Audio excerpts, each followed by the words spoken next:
picture of the St. Lawrence settlement area from 1859 and try to see if we can match anything up. And then lastly, there was a Pastor Streeter who wrote his autobiography, and he was all over the place in 1850 writing about Franken Trost and Franken Lust and Franken Muth and Franken Hilf and Seawood and Lower Saginaw and Upper Saginaw and the Saginaw Bay and the Indians and the missions. So it's really a cool book in German that I'm just going to pull out a few details to share with you because I think they're interesting.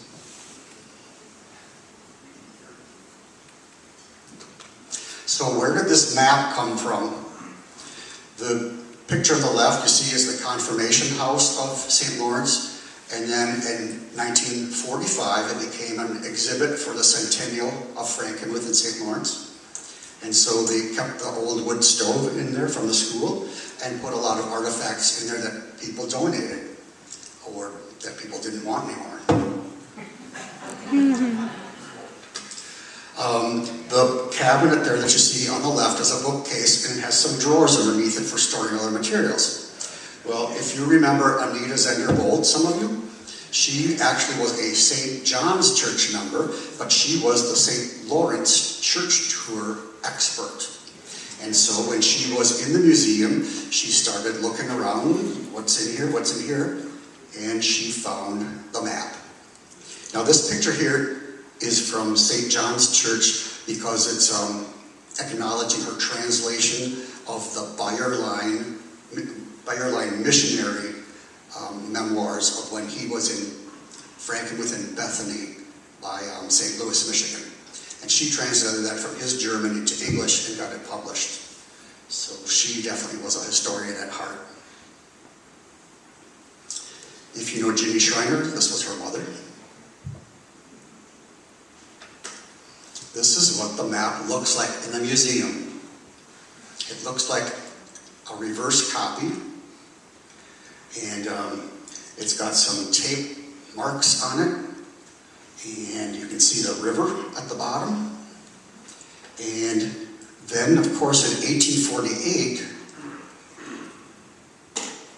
there was no typewriter.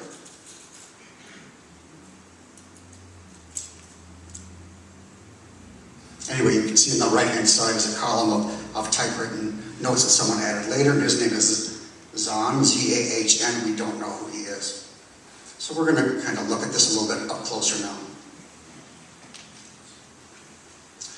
We don't know who drew the map. We're wondering if it was Johann Adam List, because he was involved with building in the community. But who knows? We aren't really sure who got the map, but we think it went to Germany to encourage more people to immigrate to the colonies. Kind of makes sense. By looking at who's on the map and who's not on the map, our best guess is it was drawn in 1848. And of course, some people could have been on the ocean getting here in 1848, or just arriving but hadn't built a house yet or bought land yet. So it's just some moment around that time. We don't know how this copy got to the Franken Museum and the St. Lawrence Church Museum, but it's there. And we don't know who this Mr. Zahn is who typed up those notes. Then the museum has a better copy of it. It's white and black and white, so you can read it a little bit better. This is the whole map, and so it has Franken Trost to the north at the top, and then it's got Holland Road there that the Trost settlers are on. There's a connection with the Angled Road and Damel Road towards Frankenmuth. And then you see two roads of Frankenmuth.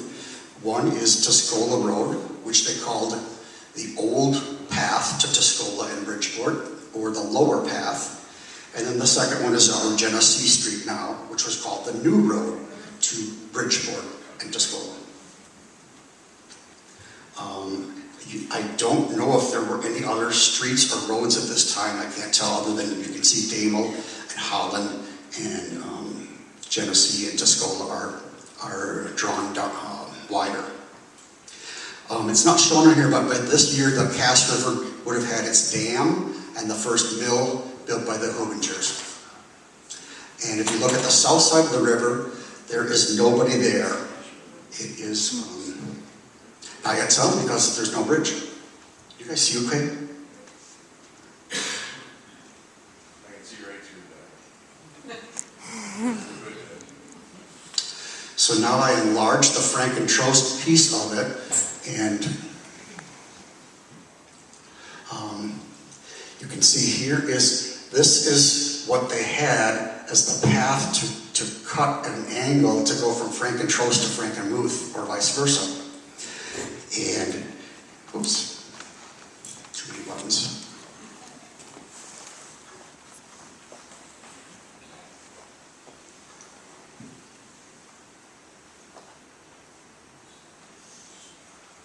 Okay. This is where Bender Road is now, but you can see that it had been this long path. And like Wes Reinbold and I were talking, if you're in Franken, you want to head to Franken, you want to start angling in that direction as soon as you can. And the other thing is that Franken was selected to be between two creeks, Bloomfield Creek and Cool Creek, so it makes sense that you would walk between those two creeks where you're on higher ground somewhat. This map is labeled with a church symbol here next to a settler's home named Munker. And then also it's labeled that there is church land over here. And this green line I drew in is now Mueller Road in Frankentrost. And Wesley told me that that road was part of the congregation's land. So I don't want to say anything more about Frankentrost because that's Wesley Reinbold's department. This line here is labeled as the old path from Bridgeport to Lower Saginaw. That would be Southside Bay City. So that was already a path. And you can see that now the settlers have several options here where they can walk to.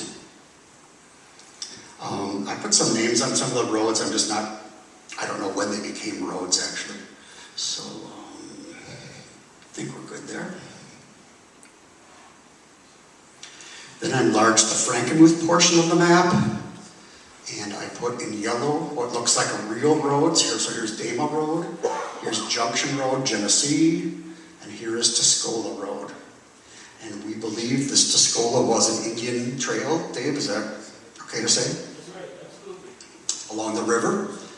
And if you drive Tuscola or run it on a race, you know it's got lots of hills and lots of creeks or brooks or gullies that cross it.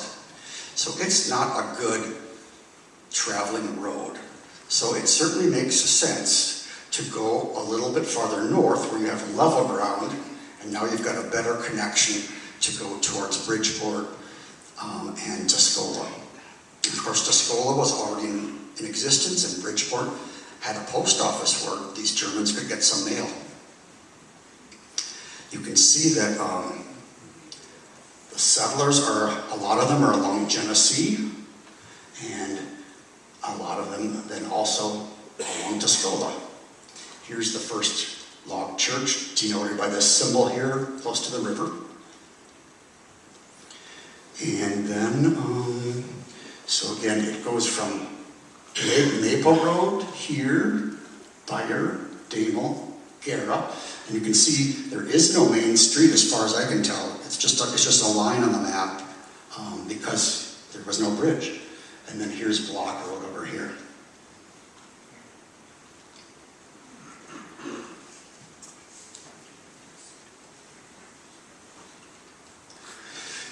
Then with that key that Mr. Zahn had on the map, I used my limited computer abilities to try to point out where the people are living along Tuscola Road and along Genesee.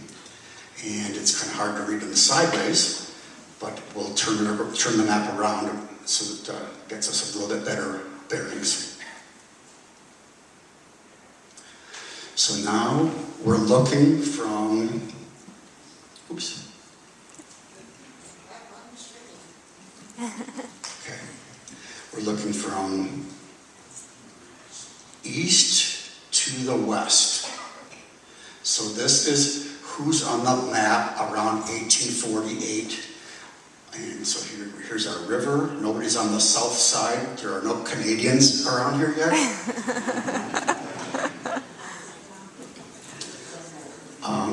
Here's the Indian path that became Tuscola Road. Here's Genesee that was called the New Road. Here is Dama Road. So these are the names of the people who are on the map. So say you're walking from Tuscola to see the big settlement of Frankenmuth. So if you're coming from the east, the very first farm on this map is the Palm Rider Farm. And I believe Frank Road would be right about in that vicinity. Next you have a parcel by Mr. Zender, Hairline, Fadis, which is near now our main street. That's a street in Frankenmuth. Runzenberger, Schleier, we have that street name in that part of town. Bayerlein, Eddie, does that look like the right place for a Bayerlein to live? There you go. Here's a Weitengruber. Then this is called church land, which was set aside right away by the settlers who each donated some funds for that. And this green line will later become Church Grove Road, just to kind of help you get your bearings. So now we're on the other side of Church Grove, and of course this is where our school is, the St. Martin's School is now. Here's Lawrence Lazel has a property here, and at the corner of Damel and Junction is Martin Haspel, one of the first 15 settlers. Right across Damel then here is one of my ancestors, the Stern family. Then Lycum, Bickel, one of my ancestors, Nichterlein. Now we're kind of in the Bayer Road area, Bernthal, Rodimer, Nichterlein, Bierlein. And I believe this beer line up here near Maple Road would be where Wink and Marie Bierlein's place would be. Now let's go to this side of the street. We've got a Mr. Arnold who owns property over here. Then Hubinger brothers have farmland as well as other land, which becomes the city of Frankenmuth, the dam across the river, the mill. And then we've got one of the first 15, Weber, with several parcels. We've got Lawrence Lazel with a parcel over here. This little creek here shown is what you see when you go across Tuscola Road, and you go downhill by Tom Weitengruber's house and then uphill towards St. Lawrence Church. So here we've got Johann List, one of the settlers, Pickelman, one of the settlers, depicted right here, very close to the church here, which probably also was where the pastor also lived. And here is Johann Bierlein, and this house is the White House right across from St. Lawrence Church, or that location anyway. And he was called the Wasser Bierlein because he was the Bierlein who lived by the river, and he loved to read the pastor's books late at night. This line is Dama Road, but of course Dama Road used to jog, and now it goes straight through. But this property here was called Mission Land. And there's some little symbol here. I'm not sure if that's supposed to be a little wigwam or what that's supposed to be. Then we have a bower, a Sitterding, and Dorothy Cook wanted me to know that this is Elmer Cook's ancestry through the Fischhabers, the Sitterding family. Then Bernthal is shown here with this parcel, and this one across. We've got Johann Adam List here on Tuscola, past Bayer, Lauder, and Rodimer is the last one that's on the map there. And sometimes the old maps will call it Tuscola Road or Rodimer Road, if you've seen that sometimes in an atlas. Any questions, any corrections? Well, one question. What's the earliest settler that came into this area? Well, what year approximately? To here? Yeah. 1845. And that's the next map. The very earliest when it first settled? Of the Germans, yes, but there would have been some traders prior to that, like the Compound family.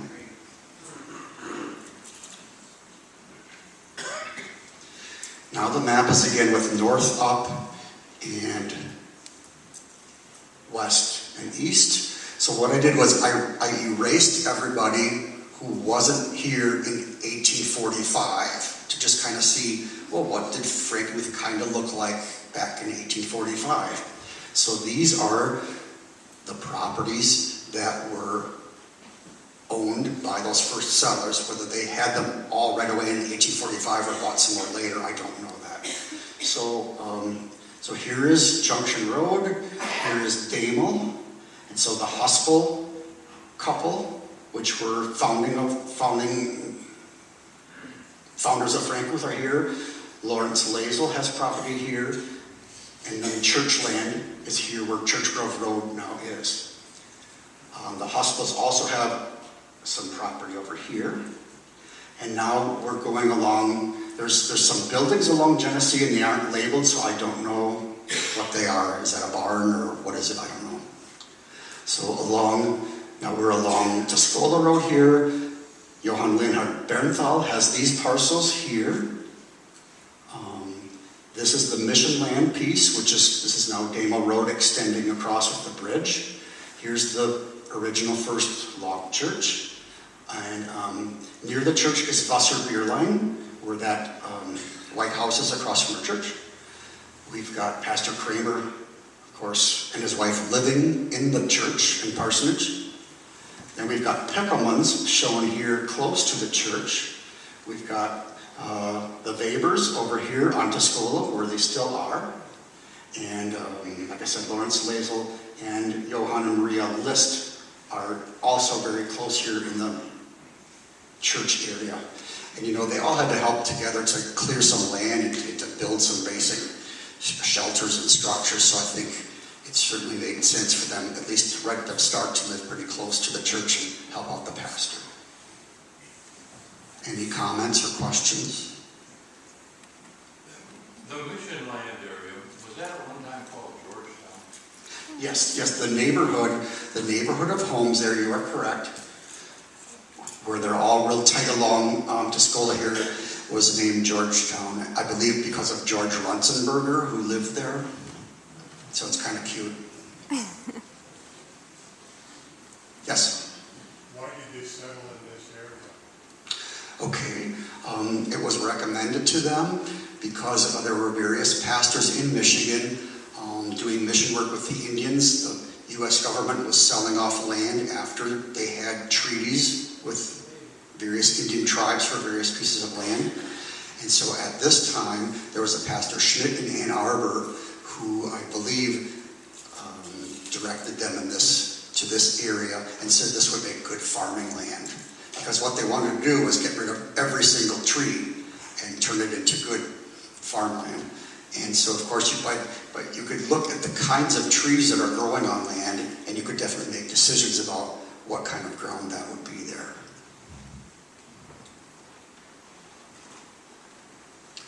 Then I thought, well, of those 1845 places, what do we have there now in those areas?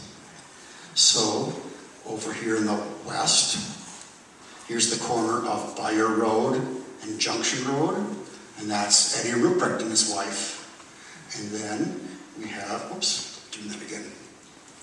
Then we have Bernthal Packing on Junction near Bayer, and then at this corner here, where the Huspel family was, we now have Don and Julie Lazel Duveroy. And Julie is a descendant of the Lazel family that's always been there at that corner. Bill Lazel is her father. Here's the Church Grove. Here's St. Mark's School now. And then Franconian Estates is in between there. Then along Tuscola, we've got at the corner of Tuscola and Damo Road, we've got John and Drew Dietering's house right there in that area of the Indian Mission. And then we've got if you know Amy Van Warmer, they have that farmhouse right at the corner there. Then is the Yerke house. still standing there. And we've got now then in this place we've got our St. Lawrence Church Museum, the old cemetery, and the St. Lawrence Church is here. And we still have Weber descendants living on their property at the Coghlan House. Any questions or comments? Yes, Ken? What was the name of that glass-fronted building that was on the south side of Tuscola Road? It got removed so that the new roadway would go down to the new bridge, and John and Drew Dieterling's geography was part of that. What the heck was that old store called years ago? Oh, the Shriner store you're talking about? That's what it was, Shriners. Which was the Runzenberger store, I believe. Okay. I never went shopping there. Too late now. So anyway, I just think it's interesting to see who is living on spots that were occupied in 1845 by something. Now we have a watercolor. This is the first picture of the St. Lawrence Church area. So of course, we are standing at the east before the gully and looking westward on Tuscola. And I thought it would be interesting to try to figure out what are these different buildings here shown in 1859. Are any of them from that first map of 1848? What about Mr. Streeter's memories of 1850? Does he talk about any of these places? Maybe we can figure something out here. So you can, just like now when you go across Tuscola, there's the low area where there's the creek crossing. So that would be here. And then you can see way back when they didn't have Tuscola drop down deeper for less of a climb up the hill. So that's why now there's an embankment on the cemetery side and a lot of steps on the church side as they lowered that road to make the hill less steep. Is this focused okay? Can you see it okay? Okay. Any questions, comments? No? Okay. So this is kind of the view below of this area. And there's so many evergreen trees that you can't see a whole lot of the buildings that are there now. But that's sort of the area. Now the next thing we're going to do, well, I'm going to take a drink first.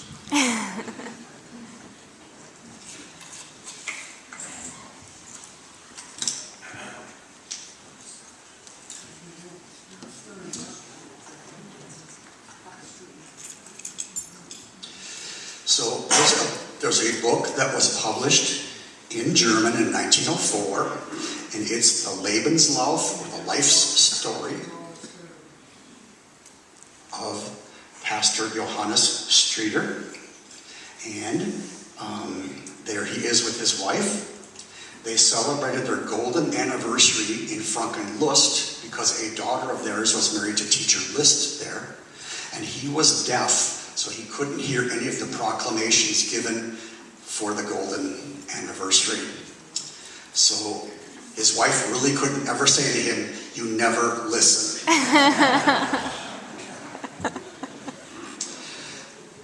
But he was in this area when all this stuff was happening with missionaries and settlements and building roads and starting communities like Frankentrost and Lust and Hilf. And he was going to Lower Saginaw Bay City. He was in Saginaw Bay. He was on boats. He was on horses. So all of his memories are in this book, and it's really good.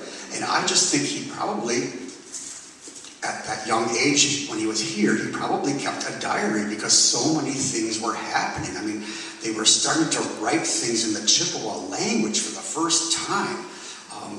This was an international mission effort between Germany and America. All these settlers were coming. He was deciding if he wanted to become a teacher or a pastor or a missionary or none of the above. So he was traveling with all these different pastors to conferences and so on, and remembers them very well. Dan, was he deaf as a young man? I don't know, because I didn't even actually read the whole book because I took a vacation. And you just might want to mention that his sister was married to Pastor Oak, who was Okay. a sibling treated the first summer. Sure. So his ties go back to that. So I'll talk a little bit about his family, but as Dave may have pointed out, he has a personal connection to missions because his sister married missionary Alf, who was working in Seaboing. So he would go and visit, obviously, his family and see how mission work happens. How do you learn the language of Chippewa Indians you've never met before? So that gave him great exposure to a brand new mission endeavor with a brand new language that had never been learned before. He was deaf, you said. At the time of his golden anniversary, yes, he was deaf. So I don't know how long. He did listen to his wife for quite a while, I think, and then, Sometimes that happens. yeah. Dan, Yes. are you aware that he is a great-grandfather to Ann Brunner? Well, yeah, oops.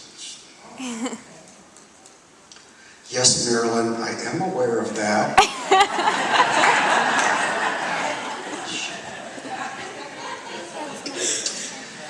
That was written up somewhere, and so I called her to check on that, and she said, yes, that man was her great-grandfather, and he is also an ancestor of Charlie and Matt Kern, and so there's definitely connections. So here is a family picture of the Johann Streeter.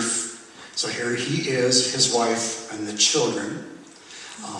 So here's kind of the bullet points of his life. He was born in 1829, so that means he was 21 years old when he was writing, when he was in Frankenmuth and experiencing these things.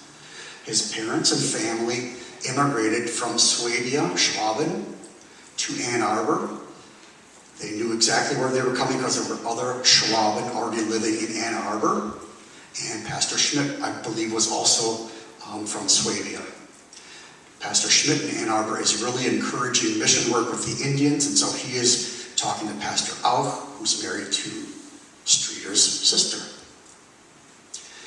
So she is living in Seaboing. Mr. Streeter's parents died already in 47, 48, and so now he has to figure out what to do, where to go, where to live. He decides to help out at the Auch House and Mission in Seaboing. So he's helping with some of the Indian mission work, helping in the house and living there with him. And by 1850, Pastor Kramer, he talks to Pastor Kramer and he says, I don't know, maybe I should be a missionary, maybe I should be a pastor, maybe I should be a teacher, I'm just praying about it, I'm not sure. And so Pastor Kramer said, well, I'm heading back to Frankenmuth, why don't you come with me? I'll give you some instructions and see if you could become a pastor, because obviously you have to be able to learn Hebrew and Greek. It's not an easy thing to do, so you can't just jump to Fort Wayne Seminary. So that's what he decided to do, and that's how he got to Frankenmuth and then saw all these things happening. And two of his sons were teachers in Frankenmuth at the schoolhouses. So one was called the Village School or Central School, which was on School Street, and I think one was the Western School on Junction Road. Not sure of that. Any questions or comments? Marilyn? No? Okay. No, My Ann is, mother had a teacher named Streeter. Mm-hmm. So that was one of them. yeah. In fact, in my office at Bronner's, I have teacher Streeter's desk. Wow. Good. And also, one of the Streeters was a missionary in Brazil, where my grandpa Sutta was also a missionary at the same church. Okay, did you hear that from Fran Grice? Another son of Streeter was a missionary, you said, in Brazil? And I talked about that. Mm-hmm, okay. And grandpa Sutta, who was the teacher here, was also a missionary. Okay. in A lot of Brazil. connections. Good. So what I I did next was I looked at this first watercolor of the church area, and I tried to look at his writings about what was going on in 1850 and see if I could figure out what building is what. So of course, he was writing about 1850. This watercolor was drawn in 1859, so in 9 years, a lot of things could have been built that weren't there when Pastor Streeter was here and writing. So for sure, I know that this is the frame church. And it was built in 1852, so it wasn't here when Streeter was writing about Franken in 1850. And maybe this was the log church here that they were using, but I'm not really sure what log house is what on this picture, so I don't want to commit myself. Here's another log house here. There's a fence between the church and here. I think this looks like the little tombstones here. This would be where they hung their 2 bells from Germany to ring. And this is a fancy fence along the front of the church, and I think like a fancy gate opening maybe there. So I was trying to figure out, well, whose house is this? Was it the List family that lived west or east of the church property? Could it have been the pastor's house? All I know is that Streeter in 1850 said that the Kramer house was east of the log church.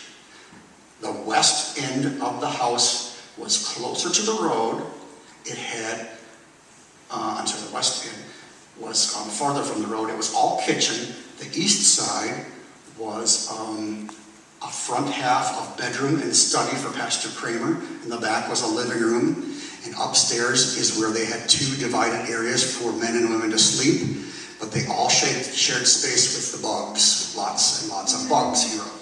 And so this Streeter pastor was also sleeping up there in the loft in that house. But I'm not sure, is this the house, is this the, I don't know. But you can see different kinds of farm fences here, lots of rail fences because there's so much wood. But of course, for the church, you need a nice fence. And Yes? just to give a frame of reference, those tombstones we have, those are the earliest tombstones of the Franken settlers. Okay. They're in that little hollow. So indicating that the log cabin that you see there, the one closest to the church, would actually have been the log cabin that would have been the first church. Okay. So Dave is thinking this would be the first log church from 1846. I can't say for sure, but we're just trying to figure it out. And so, like Dave said, this is the very earliest graves of the St. Lawrence Cemetery along Tuscola.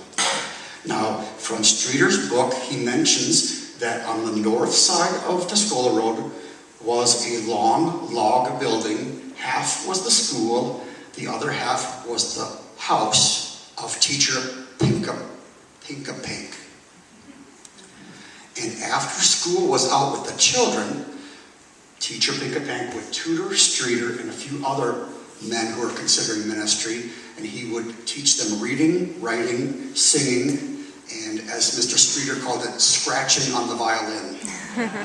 So probably not real talented there. So I'm not sure, is this the school here? Half school, half teacher? Is this a parsonage that was built later? But again, it's called Die Kirche und das Pfarrhaus von Franken, so the church and parsonage of Franken. So anyway, the more I look at this, the less I know, for sure. Any questions or thoughts? Yes? Do you know where the name Franken came from and what does it mean? I'm sorry? Do you know where the name of Franken came Oh, from? sure. What does it mean? Sure. So it was chosen for this settlement, I believe, before they got here. Franken is the German word for Franconia, the northern part of Bavaria, where they came from. And Muth is the German word for courage, because they would need some courage to get, to go to a country they've never seen and buy land they've never seen and never see their family and parents ever again. So it takes some courage to do that. Anything else? Go ahead. So one step further, what do the others mean? Okay. Frankentrost. Sure. So our next lecture will be about Frankentrost, which Wesley will tell us. And Trost is the German word for comfort. And the thought was that another colony of more settlers would bring comfort to the first settlers because it would be more community, more helpers, more workers, etc. Then after that was Frankenlust towards Bay City, which is desire of the, or joy or desire of the Franconians. And lastly, Frankenhilf, the help of the Franconians. Okay. And? Yes. Okay. Okay. About that cemetery there. My forefather that came in 1845, the Paulus Lawrence Grieber, is in that very first row. And those rows of cemetery stones are very close to where Bob Schmitzer's house presently is. Okay. So that matches the picture is what you're saying, Ken, that a very early burial spot is towards the front lower part of that cemetery. Okay.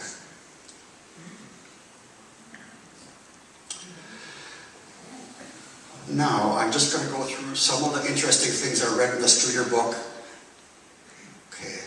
What does that mean, Heidi? 5 minutes? Oh no. So, Streeter is in Seaboing, and his sister, the missionary, has employed a very nice young lady who needs to go home to Frankenmuth again to get married. And so he writes that Alf went on a horse, and this girl went on another horse, and they rode 50 miles to Frankenmuth through the forest. Well, I know exactly who this girl is, because she's my great-great-grandmother. And this picture here shows Anna Sophia Stern, who married George Adam Bickle, and they married in 1850, which is the year that Streeter is running around here. And her father had died, and her mother said, as soon as you turn 18, you need to get married. We need a man on the farm again. And so 3 days after her 18th birthday, she got married. So this is their 50th wedding anniversary. But anyway, isn't that cool that his story in the book matches what my relative from the Bickle side, Nora Barter, is that right? Nora Barter mentioned that story. Here's another one. He remembers that Pastor Schmidt in Ann Arbor decided not to join the Missouri Synod once they started organizing. So this is Streeter's words. He says that this Schmidt said that those Franconian people, they are half Catholic. They are lighting candles for communion. The pastor is singing at the altar. He's turning his back to the people sometimes, and he's even making the sign of the cross. So this Frederick Schmidt said he's not joining up with these Missouri Synod half-Catholic people. And he even thought that making the sign of a cross was a sign of the living Satan. And I have no idea how that thought could ever come into someone's mind. Gotta keep moving. Here he talks about going to Saginaw, and his brother-in-law bought him a black cloth to turn into a suit. And then he goes to the Bernthal family on Tuscola, and the father is a wagon maker, and the son, he thinks the second son, is a tailor. And so he takes his cloth to the tailor and gets made the nicest, most beautiful suit he's ever worn. And then the bottom paragraph here says, to pay for the tailoring work, he was given a cradle to go harvest wheat in the wheat field and work off the price of his suit. And because back then there was just never enough manpower to do all the crop harvesting, and they said as soon as they could, they would do the threshing then after that. And this might be a picture of what harvesting with a cradle could have looked like. It was an improvement on just a scythe where everything just fell down. Here's another memory. Every day, at morning and evening, was church service. There was singing. Pastor Kramer preached from a small pulpit. And then after that, the men and the women sang alternate lines of the hymns back and forth, which he thought was very beautiful. And then every Friday was private confession, and every Sunday was Nachtmahl, which we would say now Abendmahl, or Holy Communion. Another memory he has is that there was a structure with the two bells from Germany, a bigger bell and a smaller, and every day one of these bells would be rung. It was called the Betglocke, the prayer bell, and it said, when you heard that bell, everyone who was on the road or in the field or in the house stood still. The men took their caps off, everyone folded their hands, and they prayed, Ach, bleib bei uns, Herr Jesu Christ. So that was their community tradition that they did once a day when they heard that bell. He also said that every Friday at 3 o'clock, one of those bells would ring to remind people of the death of Christ on Good Friday. And he often was one of the bell ringers. And so we have Good Friday coming up this week, and you can just think, do we think of Good Friday every Friday of the year? That's what they were doing to remind them of their Christian heritage and religion. I'm almost done. He remembers that Tuscola was to the east, and the Hubingers built a dam in Frankenmuth, and it screwed up the lumber, or the logs from Tuscola getting to a mill. And so there was a lawsuit. And the Hubingers had to appear in Tuscola for this lawsuit. And so they had to hire a lawyer from Saginaw who spoke English. And so Pastor Kramer told this Mr. Streeter, you go along with them and listen to what the people are saying in English, and then say it in German so everybody knows what's going on. So this lawyer from Saginaw, I guess he was very good and high-priced. He talked a long time, and the judge decided not guilty. So the dam could stay, and the Tuscola people let the Hubingers go in peace. Here he talks about Kramer in 1850, still had contact with Indians. There was a family not too far from the church in a shanty, an older chief or elder with his old wife, but she was pushed aside because he also had a younger wife. And so the younger wife had younger children, the older wife had older children in a shanty, so that must have been fun. And every Sunday, they would come to the pastor's house, and Kramer would instruct them, and Heinrich, his son, would translate. And then after church service, they would get a bowl full of corn soup with bacon, which they loved. So this is, I believe, my last slide, and I thought we could all join together and say this prayer that the settlers said every day when the bell rang. And it's a hymn in the German hymn book, and Pastor Jim Weber told me, yes, he thinks this would have been what they would have used, because you can remember a hymn that rhymes very easily. So we're going to say it in German first and in English, and then I'm done, unless there's questions. So join me if you can. Ach, bleib bei uns, Herr Jesu Christ, weil es nun Abend worden ist, dein göttlich Wort, das helle Licht, lass ja bei uns auslöschen nicht. And then it's an English translated hymn. Lord Jesus Christ, with us abide, for round us falls the eventide. O let your word, that saving light, shine forth undimmed into the night. Well, that's what I prepared for you. Any questions? Is that thing that translated the memoirs or whatever? Dave, do you know the status of that? There's a translation of it. There is a pastor currently working on translating a bit by bit. And he's not a member of the Missouri Synod. I've been in contact with him from time to time. But there is also a translation. which I think might be available to the museum here that was done previously. Of that book, Yeah. or memoirs, whatever. Thank you. So I had heard somebody comment that maybe that English translation wasn't so good, so I just thought, Mary Nichterlein loaned me the German book, and I just read it in German, and it was pretty easy to understand, so that's what. Any more questions? Any more comments, thoughts, corrections?